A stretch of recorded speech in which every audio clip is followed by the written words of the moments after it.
Adilabad collectorate ఎదుట కేంద్రం తెచ్చిన 4 లేబర్ కోడ్లను వెంటనే రద్దు చేయాలని AITUC, INTUC, CITU, TUCI, IFTU నాయకులు ధర్నా చేశారు.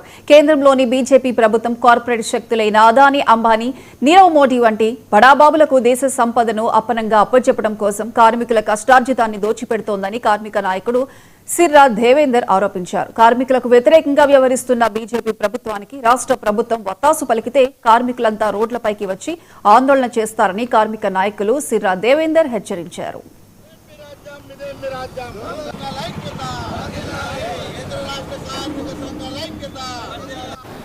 దేశంలో కేంద్రంలో ఉన్నటువంటి ప్రభుత్వం బీజేపీ నరేంద్ర మోదీ ప్రభుత్వంకు వ్యతిరేకంగా ఇలా బ్లాక్ డే నిరసన తెలియడం జరిగింది.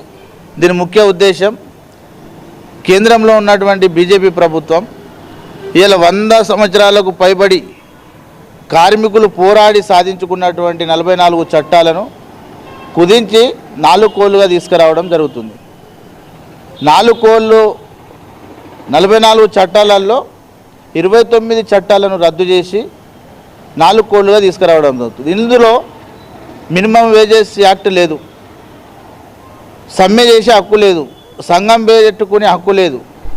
మళ్ళీ మినిమం వేజెస్ ఇలా పెరుగుతున్నటువంటి నిత్యావసర సరుకులకు అనుగుణంగా పెంచాల్సింది మినిమం ఇలా పెట్టుబడి కార్పొరేట్ శక్తులు అదానీ, అంబానీ, నీరవ్ మోదీ లాంటి వాళ్ళ ఆస్తులు ఇలా అప్పనంగా పెంచడం కోసమే కేంద్ర ప్రభుత్వం ఇలా అలా కూడియం చేస్తున్నది బట్టబయలైపోయింది. మేము కేంద్ర రాష్ట్ర కార్మిక సంఘాలుగా మేము కేంద్రంలో ఉన్నటువంటి బీజేపీ సర్కారుకు హెచ్చరిక జారీ చేస్తాము.